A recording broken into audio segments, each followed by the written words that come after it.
Seat in the Nebraska unicameral is up for grabs as Senator Tony Vargas gets term limited. Now 4 candidates hope for a chance to be a voice for the diverse community. KETV News Watch 7's Jessica Perez spoke with 3 of those candidates.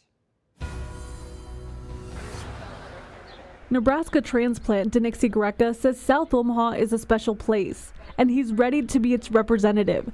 As the executive director of Stanford Schools, he's passionate about education.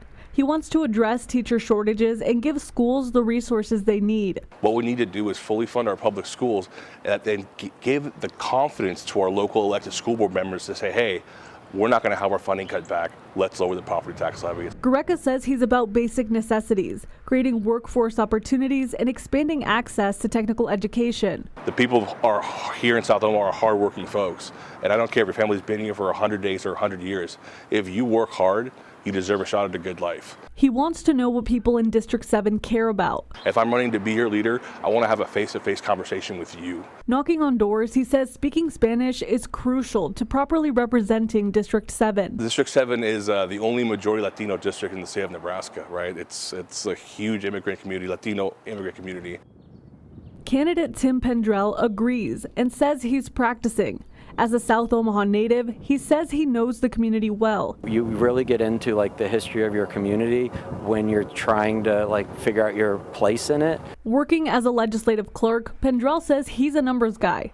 He wants to see better planning with the budget and look into the surplus to see what funds have already been set aside for programs. A lot of the community organization I've worked with, they don't necessarily know how the budget process works and what's already been passed that could benefit them in the years ago. Pendrell wants to see more economic development in his district. Making sure that the state continues to invest and play an active partnership and really building the future in East Omaha. And opportunities for growth. One thing I really care about is creating the pathways for new jobs, so creating more opportunities for kids in STEM, being able to work with technology and hardware. Ben Salazar says his priority is being a voice for his community. The one thing that bothers me more than anything else about the political state of affairs in Nebraska is hatred.